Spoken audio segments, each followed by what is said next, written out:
আচ্ছা, এটা যদি কিছু বলতে চান ভাই, যদি কিছু বলেন। না, আমি এটা নিয়ে অনেক কথা বলার আছে।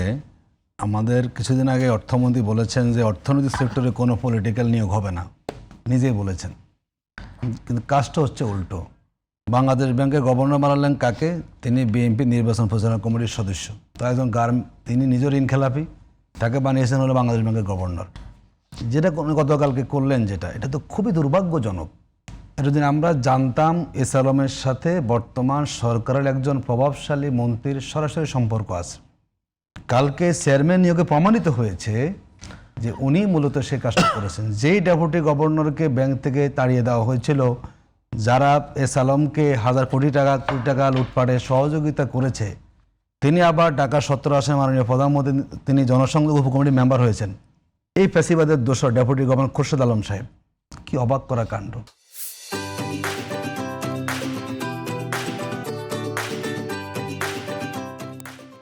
একদিকে বলেছেন যে অর্থনৈতিক সেক্টরে কোনো পলিটিক্যাল নিয়োগ হবে না, আবার একই গভর্নমেন্টের আমলে আবার আপনি একজন ফ্যাসিবাদ এবং স্বৈরাচারের দোষর বলবো আমি, একদম স্পষ্ট খোরশেদ আলম সাহেব।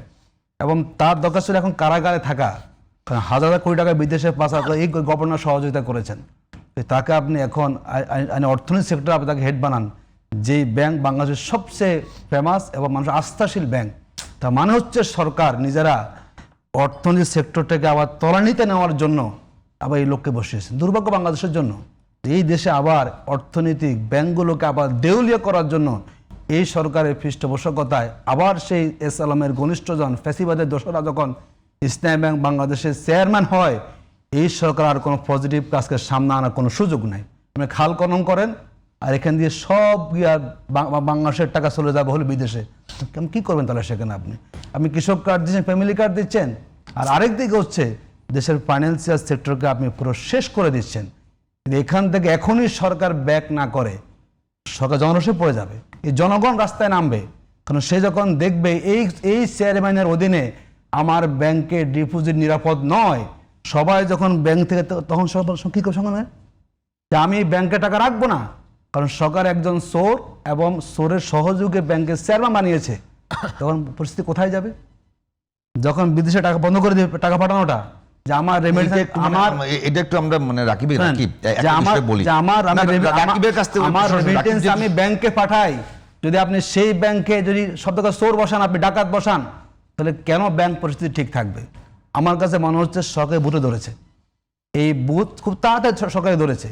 এই বুথ এখন তাড়ানো না যায়, জনগণ কিন্তু কাউকে আসলে ক্ষমা করবে না। এটা ফার্স্ট। দ্বিতীয় হচ্ছে, দেখুন আমাদের সরকার কি বলতেন যে সবার আগে বাংলাদেশ। আমি খুব খুশি হয়েছিলাম যে সবাইকে নিয়ে বাংলাদেশ হবে।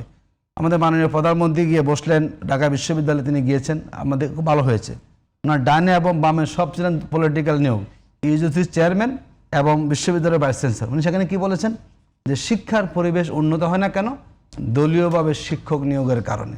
আপনি যদি, কিন্তু আমরা দেখলামটা কি, এরপরেই উনি 11-12 বিশ্ববিদ্যালয়ের সব ভাইস চ্যান্সেলর করেছেন। তারা সব কেউ ইউটিউবের সদস্য, কেউ সাদা দলের সদস্য, কেউ বিএনপির পদ হোল্ড করেন। বিএনপি শিক্ষা বিষয়ক সম্পাদক, তিনি ঢাকা বিশ্ববিদ্যালয়ের ভাইস চ্যান্সেলর হয়েছেন। তাই মুখে বলছেন সবার আগে বাংলাদেশ। আর যখন কোনো পদায়ন করতে চান, তখন কারা কারা আমার দলীয় পদে আছেন, সেগুলোকে আপনি পদায়ন করেন, তাহলে সেখানে আর সবার বাংলাদেশ হয় না। দেখুন 100 দিনে যে সরকার গ্রহণ করেছে, অনেকগুলো দিক এখানে আছে।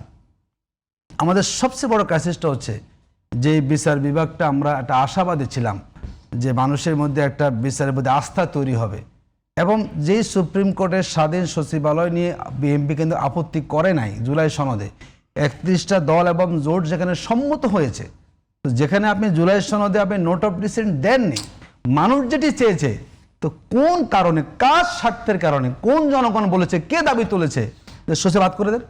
সুপ্রিম কোর্টের সচিবালয় যেটি হয়েছে, বিচারক নিয়োগও হয়েছে, তাদেরকে আপনি আবার প্রত্যাহার করে নিলেন। আপনি যতই বিএনপি ডাকডোল পিটাক না কেন, তারা যেই দিকে রাস্তা শুরু করেছে, আমরা খুবই হতাশ। মানুষের এই যে আপনি দেখেন এখন কেন হচ্ছে, আপনাকে একজনে আঘাত করলে আপনি কোর্টে মামলা কেন করেন না? আপনি জানেন আপনি কোর্টে গিয়ে বিচার পাবেন না, ওখানে দলীয়করণ হবে, যার টাকা আছে সেই বিচারকে প্রভাবিত করবে। আবার যদি এখন দলীয় বা বিচারক নিয়োগ যেটি শুরু হয়েছে আবার শুরু হয়ে যাবে, তাহলে এই দেশের মানুষ, আপনি আইন শৃঙ্খলা পরিস্থিতি নিয়ন্ত্রণ করবেন, নৃশংসতা বন্ধ করবেন? পারবেন না আপনি। কারণ যদি আপনি ওই জায়গায় ঠিক না করেন, যদি মানুষ আস্থাশীল না হয়, যে আমি কোর্টে গিয়ে ন্যায় বিচার পাবো, বিচারটা তাড়াতাড়ি হবে। তাহলে এই যদি নিশ্চয়তা পাওয়া না যায়, যতে আপনি 7 দিন 1 মাস বিচার করবেন, যদি 2-1টা ঘটনা হয়তো আমি এক্সাম্পল স্থাপন করতে পারবেন, সবার ক্ষেত্রে যদি আপনি এক মাস টাইম দেন, এই বাংলাদেশ জুডিশিয়ারি কখনো চলতে পারে না। এই ক্ষেত্রে সরকারের সবচেয়ে বড় ব্যর্থতা পরিচয় দিয়েছে। বিশেষ করে আমাদের যে গণভোটটা, দেখুন আপনি বলেছেন যে দূরত্ব কেন তৈরি হয়েছে।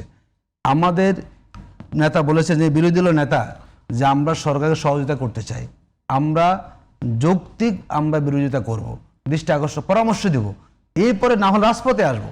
আপনি দেখুন কে হয়েছে, যে গণভোটে সবাই ওনারা নিজেরা গণভোটের পক্ষে মানে মতামত চেয়েছেন। এই যে 3 মাসে সরকার যা কিছু করেছে, আমার কাছে মনে হয় সরকার নিজেই ইচ্ছাকৃতভাবে রাজনৈতিক সংকট তৈরি করতে চাচ্ছে।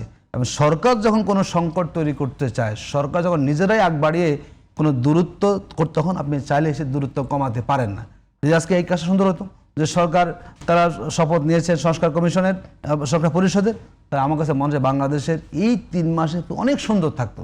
কিন্তু সরকার কেন যেন আমাদের বুঝে আসে না, তাদের কে পরামর্শ দিচ্ছেন, তারা নিজেরাই কিন্তু আগাম সবগুলো তারা পরিস্থিতি তৈরি করছেন। দেখুন আমাদের দুদকের ব্যাপারে কোনো পদক্ষেপ নেওয়া হয়নি, ট্রাইব্যুনালে বিচার চলতেছিল না, আপনি প্রথম আঘাত টানলেন, ট্রাইব্যুনালে প্রসিকিউশন করে আপনি পরিবর্তন করে দিলেন। কোনো আপডেট কি আছে বিচারের? আসলে আমরা দেখি না আসলে বিচার আদৌ হচ্ছে কি না, কারা কি আছে, কোনো আপডেট কিন্তু আমাদের কাছে নেই।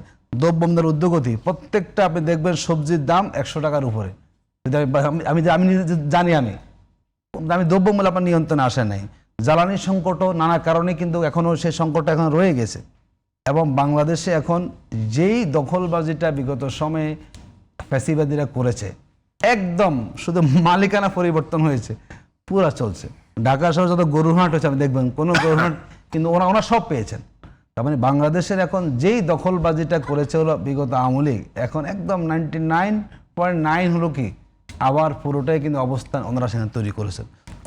আপনি 100 দিন অনেক কথা বলতে পারেন, দলীয়করণ, আপনার মনে করেন দখলবাজি, জুলাই সনদ, আপনার আর্থিক প্রতিষ্ঠানগুলো ক্ষতিগ্রস্ত করে ফেলা, শিক্ষা প্রতিষ্ঠানগুলোকে দলীয়করণ করা, জেলা পরিষদের চেয়ারম্যান, বলুন কোথায় আপনি সফলতা পাবেন? আমি দেখি না আসলে।